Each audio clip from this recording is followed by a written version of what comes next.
Mi esposa intentó comprar mi silencio con una herencia millonaria para ocultar su infidelidad, pero su avaricia terminó cavando su propia tumba.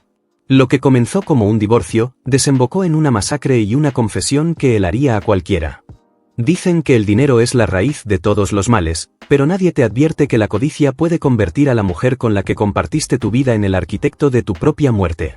Mi esposa intentó comprarme con una herencia millonaria para ocultar que me ponía los cuernos, pero al final, su avaricia no solo la dejó en la ruina, sino que la llevó a cavar su propia tumba en el asfalto de una autopista. Lo que comenzó como un simple divorcio, terminó en una masacre que parece sacada de la mente de un psicópata. Si alguna vez pensaron que el karma es un mito, prepárense, porque la historia que les voy a contar les helará la sangre. Para entender el desenlace de esta pesadilla, primero tienen que comprender el entorno tóxico del que provenía mi esposa. Tras 2 años de matrimonio, yo, con 28 años, y ella con 27, ya había notado que su familia funcionaba bajo una dinámica extraña, casi sectaria.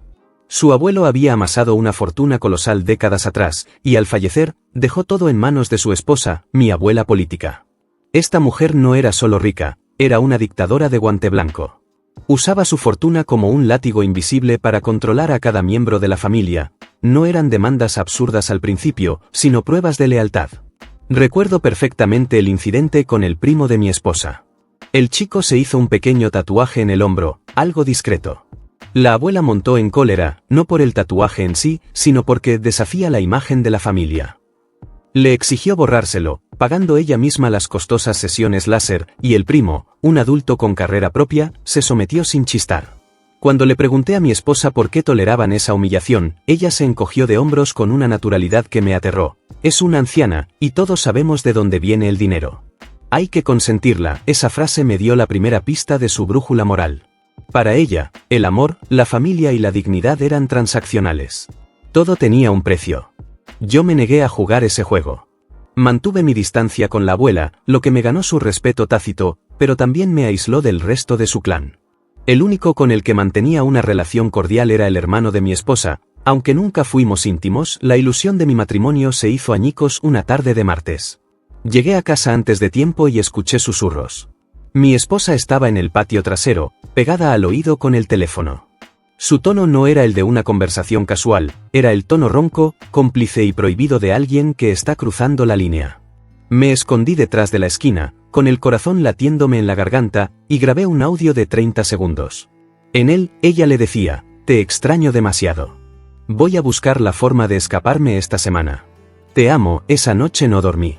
No confronté a la mujer que dormía a mi lado, en su lugar, me convertí en un fantasma en mi propia casa. Esperé a que se duchara y, con una frialdad clínica, accedí a su teléfono. Lo que encontré no fue solo una infidelidad, fue una doble vida meticulosamente planificada. Llevaba meses acostándose con un compañero de su oficina. Las fotos explícitas, los audios, la logística de sus encuentros en moteles de carretera durante sus horas de almuerzo, todo estaba ahí. Me revolvió el estómago ver la facilidad con la que me mentía, la forma en la que se burlaba de mi confianza, pero lo que realmente me dejó sin aliento no fue la traición, sino su reacción cuando la acorralé. La senté en la sala, puse el audio en la mesa y le mostré las capturas de pantalla. No hubo lágrimas. No hubo súplicas. No hubo un perdóname, fue un error. Simplemente me miró, suspiró como si le hubiera pedido que sacara la basura, y dijo: "Bueno, supongo que ya lo sabes. Probablemente me odias ahora". Esa frase me descolocó. La absoluta falta de remordimiento me indicó que no estaba lidiando con una mujer confundida, sino con alguien profundamente narcisista. Le dije que el divorcio sería inmediato y que ella se mudaría. Fue entonces cuando la máscara de indiferencia cayó, no por culpa, sino por pánico financiero. Me rogó que mantuviéramos el divorcio en secreto. Al principio no entendí por qué, hasta que soltó la verdadera razón, la abuela. Si la matriarca se enteraba de que su nieta había roto el matrimonio por ser una infiel, la desheredaría. Mi esposa me miró a los ojos y me hizo una propuesta que me pareció sacada de una película de mafiosos: "Miente a mi familia. Diles que tú me dejaste, que tú no la amabas. Si haces esto por mí, te juro que te daré un porcentaje de lo que herede cuando la vieja estire la pata. Podemos ser ricos". Me quedé en silencio, procesando la magnitud de su descaro. Me había sido infiel, me había expuesto a enfermedades, había destrozado nuestro matrimonio, y ahora intentaba comprarme con el dinero de una anciana que ni siquiera había muerto. Me sentí tan insultado que me eché a reír. Le ordené que se largara de mi casa esa misma noche. Ella empacó sus cosas entre maldiciones, advirtiéndome que me estaba equivocando, que estaba dejando pasar la oportunidad de mi vida. Durante las semanas siguientes, viví en una nube de cinismo. Un amigo cercano, al escuchar la historia, me dijo que estaba loco, que debía aceptar el trato, cobrar el cheque y olvidarme de la moral. El dinero cura todas las heridas, me dijo. Pero yo no podía. Mi amor propio no estaba a la venta. Además, mi instinto me decía que la abuela, siendo la mujer controladora que era, probablemente dejaría su fortuna a la iglesia o a obras de caridad, y que mi exesposa y sus primos solo estaban contando los pollos antes de que nacieran. Decidí no guardar el secreto. Pero tampoco se lo dije de inmediato. Dejé que mi esposa sudara frío. Durante las reuniones con los abogados para el divorcio, ella estaba nerviosa, complaciente, ofreciéndome quedarse con menos bienes con tal de asegurar mi silencio. Yo solo sonreía y asentía. El momento de la verdad llegó cuando la abuela organizó una cena familiar. Mi ex, para justificar mi ausencia, le dijo a la anciana que nos estábamos separando de mutuo acuerdo porque ya no nos amábamos. La abuela, desconfiada, me llamó por teléfono. Fue una conversación breve. Le dije la verdad, sin adornos. Le conté sobre el amante de la oficina, sobre las fotos, y luego le soltó la bomba. Le expliqué que su nieta me había ofrecido sobornarme con la herencia para encubrir su traición. El silencio al otro lado de la línea fue ensordecedor, seguido de una explosión de furia que casi me deja sordo. La abuela no gritó, habló con un veneno tan puro que me dio escalofríos. Me agradeció la información y colgó. Menos de una hora después, mi esposa me llamaba histérica. ¿Cómo pudiste? Teníamos un trato, chillaba. Le recordé que jamás hubo ningún trato, y que ella era la que había roto los votos matrimoniales, no yo. Me suplicó que intercediera por ella, llorando, diciendo que había planeado toda su vida en base a ese dinero.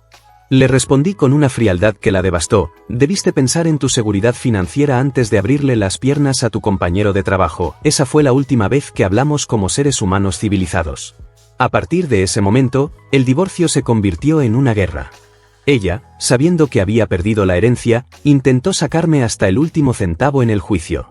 Exigió cosas absurdas, mintió en la corte, intentó pintarme como el abusador. Pero el juez no es tonto. Mi abogado presentó las pruebas de la infidelidad y su repentino cambio de actitud vindicativa. El juez falló a mi favor, y ella salió del juzgado no solo divorciada, sino en la quiebra y con una orden de alejamiento. Unas semanas después, recibí una llamada de su hermano. Su voz sonaba cansada. Me contó que la abuela había organizado una reunión familiar solo para destruir a mi exesposa en público. La había llamado desgraciada, traidora y avara. La abuela, en un acto de poder absoluto, había cambiado su testamento. Mi exesposa fue desheredada oficialmente. No recibiría ni un solo centavo, ni un reloj, ni una joya. El hermano me dijo, sé que mi hermana te hizo un daño terrible, y aunque es mi sangre, entiendo por qué la destruiste. No me busques más. Corté el contacto con ellos para siempre. Mi paz mental valía más que cualquier relación tóxica. Pasaron 6 meses. Pensé que el capítulo estaba cerrado. Pensé que el karma ya había cobrado su cuota al dejarla en la miseria. Estaba equivocado. La avaricia, cuando se mezcla con la locura, no conoce límites. La abuela falleció de un infarto fulminante. Se leyó el testamento y, efectivamente, mi exesposa no recibió nada. La mayor parte de la fortuna fue donada a instituciones de caridad y el resto se dividió entre los primos que sí mantuvieron la lealtad familiar. Ese fue el detonante de su colapso mental. Mi exesposa, que siempre se vio a sí misma como la protagonista, la heredera, la intocable, no soportó la realidad. En su mente retorcida, la culpa no era de sus propios actos, sino mía. Yo era el villano que la había empujado a la ruina. Y en su oscuridad, buscó consuelo en el único hombre que le quedaba, su amante, el tipo de la oficina. Lo que no sabía es que el amante también estaba arruinado. Al parecer, él también había apostado a que ella heredaría una fortuna y, al verse sin un peso, ambos decidieron que la única forma de solucionar su miseria era eliminando al responsable de su desgracia, yo. La noche del ataque, yo estaba en casa. No estaba solo, tenía a 3 amigos de la universidad jugando póker y tomando cervezas en la sala. Eran casi las 2 de la mañana cuando escuchamos el estruendo de la puerta principal siendo derribada. Entraron como demonios. Mi exesposa, con la mirada desorbitada, el maquillaje corrido y un aspecto demacrado, sostenía un bate de béisbol. El amante, un tipo que yo había visto un par de veces, empuñaba una pistola. Gritaban que me iban a matar, que iban a hacerme pagar por haber arruinado sus vidas. La ironía era tan grotesca que casi me da risa. Lo que ellos no calcularon es que no estaban entrando a la casa de un hombre solo y asustado. Estaban entrando a una trampa mortal. Mis amigos y yo, hombres que hacemos entrenamiento táctico los fines de semana, reaccionamos por instinto. Volteé la mesa de centro, creando una barricada. El amante, arrogante y ciego de ira, intentó rodear la mesa para dispararme. Me abalancé sobre él desde su punto ciego, el forcejeo fue brutal.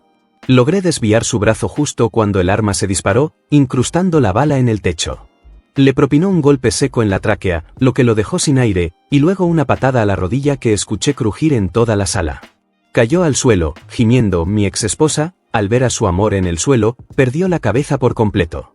Soltó el bate y se lanzó sobre mí con las uñas, arañándome el rostro, gritando que yo le había robado su vida.